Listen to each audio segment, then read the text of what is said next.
ईरानी सरकारी मीडिया ने पुष्टि की है कि अय्यातुल्ला अली खामेनेई, वह तानाशाह जिन्होंने 30 साल से अधिक ईरान पर शासन किया, अब नहीं रहे। शासन ने 40 दिनों का शोक और 7 दिनों की सार्वजनिक छुट्टी घोषित की है, लेकिन ईरान की सड़कों पर लोग शोक नहीं मना रहे हैं, वे जश्न मना रहे हैं। तेहरान, फार्स, नूरादाबाद, कराच की सड़कों पर लोग नाचते, झंडे लहराते और खुशियां मनाते दिखे। यह वह पल है जिसका ईरानियों ने 30 साल से ज्यादा इंतजार किया था। लेकिन शासन बिना खूनी संघर्ष के हार नहीं मानेगा। ईरान के भविष्य की अंतिम लड़ाई शुरू हो चुकी है और सत्ता का खालीपन पूरी तरह खुल चुका है। हमारी कहानी उस प्रसारण से शुरू होती है जिसने इतिहास बदल दिया। सुनिए। निश्चित रूप से हम अल्लाह के हैं और हमें उसी की ओर लौटना है। महान ईरानी राष्ट्र अपने महान राष्ट्र के सम्मानित और इस्लामी उम्मा के अग्रदूत महामहिम के निधन का शोक मना रहा है। इमाम खामेनी रमजान के पवित्र महीने में शहादत का मीठा रस चखने के बाद सर्वोच्च स्वर्ग में चले गए। घंटों तक इजराइल और अमेरिका मौत की बात कर रहे थे, पर ईरानी मीडिया इनकार कर रही थी। अब कोई इनकार नहीं है। यही वह घोषणा थी जिसने ईरानी जनता को बताया कि उनके सर्वोच्च नेता का निधन हो गया है। यह राज्य टेलीविजन की आधिकारिक पुष्टि थी। इस प्रसारण में शासन ने बदला लेने का वादा किया, ऐसा बदला जो ईरानी इतिहास में पहले कभी नहीं देखा गया।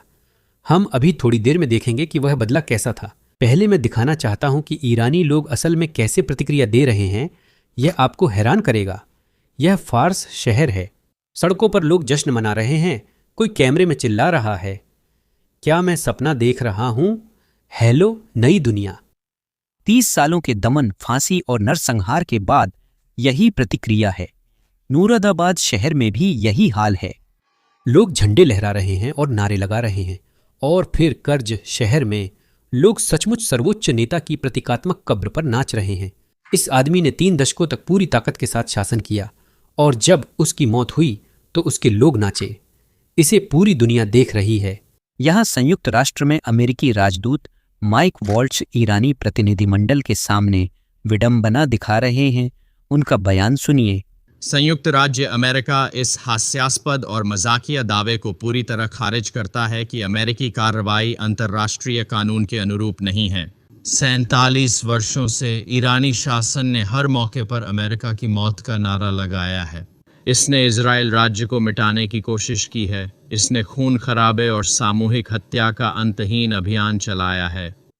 यह अमेरिका और इजराइल पर बिना उकसावे सशस्त्र हमलों, संयुक्त राष्ट्र चार्टर के उल्लंघन और मध्य पूर्व में अंतर्राष्ट्रीय शांति व सुरक्षा के लिए खतरे का जिम्मेदार है। इसने अमेरिका की हत्या करने की भी कोशिश की है। राष्ट्रपति ट्रंप ने न केवल खुद बल्कि अपने प्रतिनिधियों के जरिए भी ऐसा किया ताकि अपनी बुरी हरकतें छुपा सके और खुद को सार्वजनिक रूप से पीड़ित दिखा सके। अब ये सारी अच्छी खबर नहीं है। मैं एक बात बिल्कुल साफ करना चाहता हूँ। शासन घायल है, लेकिन यह खत्म नहीं हुआ है, अभी नहीं।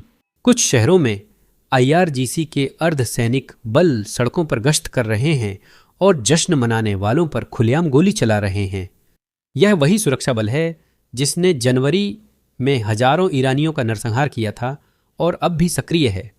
वे अब भी शासन के वफादार हैं और नागरिकों पर गोली चलाने को तैयार हैं। अब जब भी हम जनवरी में हुए नरसंहार के बारे में बात करते हैं, हमारा वीडियो यहाँ YouTube पर सीमित कर दिया जाता है, क्योंकि YouTube के अनुसार उस बारे में बात करना विज्ञापनदाताओं के अनुकूल नहीं है। तो अगर आप लोग नीचे दिए गए सब्सक्राइब बटन को दबाकर एल्गोरिदम में हमारी मदद कर सकते हैं तो इससे वाकई फर्क पड़ता है, क्योंकि आखिरकार सच तो सच ही रहता है। ईरानियों के सामने कठिन लड़ाई है। इस बार उनके पास विदेशी मदद और अराजक सरकार है जो जनवरी में नहीं थी। अब हर कोई पूछ रहा है, जब ईरानी शीर्ष नेताओं को युद्ध का पता था तो वे एक जगह क्यों मिले? इसका जवाब साफ है। अब वे इलेक्ट्रॉनिक संचार पर भरोसा नहीं करते। इजराइल सालों से ईरानी संचार को हैक कर रहा है। मोसाद ने हिजबुल्लाह के पेजर्स के साथ जो किया सबको याद है। इसी कारण ईरानी नेतृत्व जानता है कि उनके डिजिटल सिस्टम सुरक्षित नहीं हैं। इसीलिए वे अपनी योजनाओं को इंटरसेप्ट होने से बचाने के लिए आमने सामने मिलते हैं, लेकिन आमने सामने मिलना नई समस्या लाता है। तो इजराइल सरकार के साथ करीबी समन्वय में संयुक्त राज्य अमेरिका ने संयुक्त राष्ट्र के चार्टर के अनुच्छेद 51 के तहत इन खतरों से निपटने के लिए कानूनी कार्रवाई की है। और मिस्टर प्रेसिडेंट, अंत में मैं कहना चाहूँगा, आप जानते हैं आज रात कौन शिकायत या अंतर्राष्ट्रीय कानून की अनिश्चितताओं का जिक्र नहीं कर रहा है। आप जानते हैं कौन दुनिया भर में सड़कों पर जश्न मना रहा है? ईरानी लोग। मिस्टर प्रेसिडेंट, शायद अब वे आखिरकार आज़ाद हो जाएंगे। मैं आपको धन्यवाद देता हूं। अमेरिकी और इजरायली खुफिया एजेंसियों को जब पता चला कि खामेनी के परिसर में सर्वोच्च नेता व शीर्ष अधिकारी उच्च स्तरीय बैठक में हैं, तो उन्होंने हमला कर दिया। परिसर पर 30 बंकर बस्टर बम गिराए गए ताकि कोई भी चीज किस्मत पर न छोड़ी जाए। लेकिन दुर्भाग्यवश खामेनी असल में अपने बंकर में नहीं थे। वह अपने परिसर की सबसे ऊपरी मंजिल पर बस घूम रहे थे, यह जाने बिना कि क्या होने वाला है। यही उत्तराधिकार संकट की ओर ले जाता है, क्योंकि अब ईरान को 36 वर्षों में पहली बार असली समस्या का सामना करना पड़ रहा है। युद्ध से पहले खामेनेई ने सभी राजनीतिक और सैन्य अधिकारियों को 4 उत्तराधिकारी चुनने का आदेश दिया था। 1 नहीं, 2 नहीं, बल्कि 4, ताकि अगर सबकी हत्या हो जाए तो भी उत्तराधिकार बना रहे। लेकिन सर्वोच्च नेता का पद अनोखा है। उसकी शक्ति पर कोई नियंत्रण या संतुलन नहीं है। सर्वोच्च नेता शासन के हर पद को नियंत्रित करता है। और खामेनेई बहुत लंबे समय से उस पद पर हैं। देखिए, खामेनेई क्रांति के समय से ही ईरानी राजनीतिक अभिजात वर्ग का हिस्सा रहे हैं। 1979 में वह अभी भी खोमेनी के साथ ही थे। फिर 1981 में वह ईरान के राष्ट्रपति बने, यानी मूल रूप से दूसरे सबसे बड़े अधिकारी। और फिर 1989 में जब खोमेनी का निधन हुआ तो खामेनेई को अगला सर्वोच्च नेता नामित किया गया।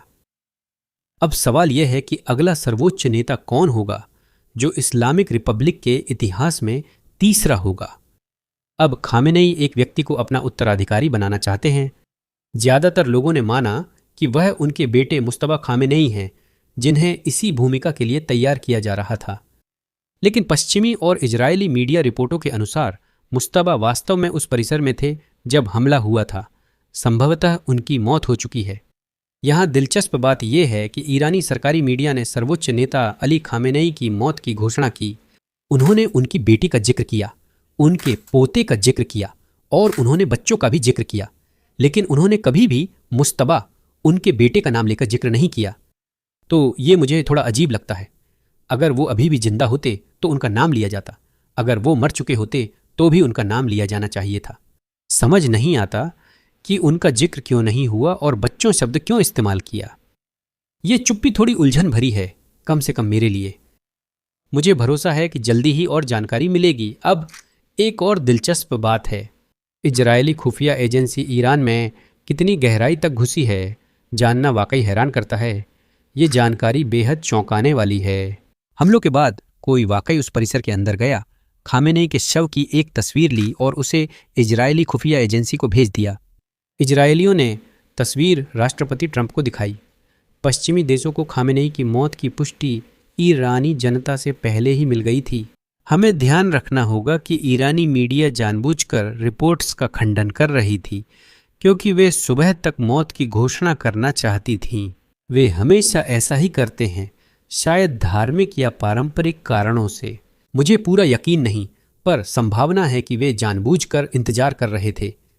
उन्हें पता था कि खामेनेई मर चुके हैं, पर वे अगले दिन तक घोषणा करना चाहते थे। फिर भी इससे एक बात तो साफ हो जाती है, ईरान के अंदर मोसाद की पहुंच का स्तर वाकई हैरान कर देने वाला है। हमें इसका अंदाजा पहले ही था, क्योंकि हाल में ईरान के पूर्व राष्ट्रपति ने एक अहम बात कबूल की थी। आप खुद सुनिए। महमूद अहमदीनेजाद के कबूलनामे जारी हैं।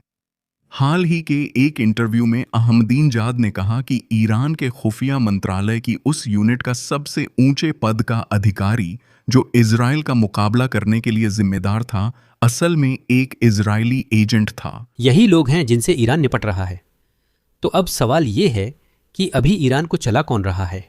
ईरानी सरकारी मीडिया के मुताबिक उसी प्रसारण में जिसमें खामेनी की हत्या की घोषणा की गई थी, उन्होंने कहा कि एक अस्थायी नेतृत्व परिषद खामेनी की जिम्मेदारी संभालेगी।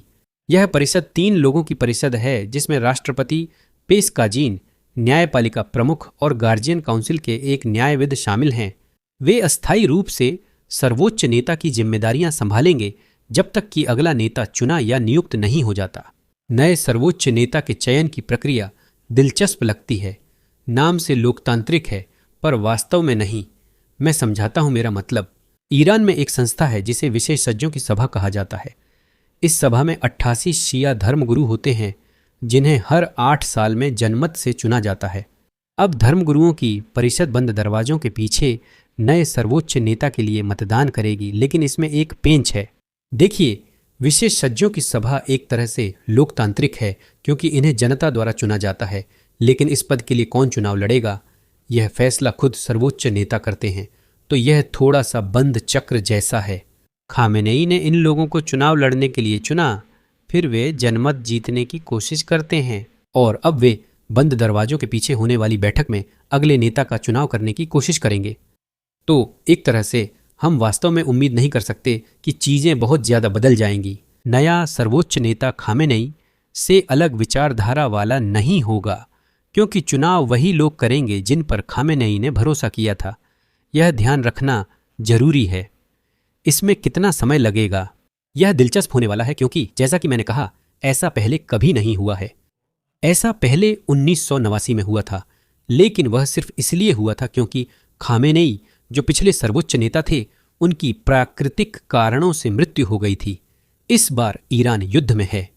पिछली बार नया सर्वोच्च नेता खोजने में 24 घंटे लगे थे। इस बार हमें ठीक से नहीं पता कि इसमें कितना समय लगेगा, लेकिन IRGC पर नजर रखना दिलचस्प है। वे एक बड़ी भूमिका निभाने की कोशिश कर रहे हैं। मूल रूप से इस विशेषज्ञों की सभा पर कब्जा करने की कोशिश कर रहे हैं ताकि वे अगले सर्वोच्च नेता के चयन में प्रभाव डाल सकें। यह एक ऐसी चीज है जिसे हम आने वाले वीडियो में कवर करेंगे, तो नीचे दिए गए सब्सक्राइब बटन को जरूर दबाएं। और हम यह भी कवर करेंगे कि ईरान किस तरह से बदला लेने की योजना बना रहा है, क्योंकि उन्होंने घोषणा की है कि वे संयुक्त राज्य अमेरिका और इजराइल के खिलाफ ऐसा बदला लेंगे जैसा दुनिया ने पहले कभी नहीं देखा। तो उस वीडियो को देखने के लिए सब्सक्राइब बटन जरूर दबाएं। मेरा नाम सैम है और मैं आप लोगों से अगले वीडियो में मिलूंगा।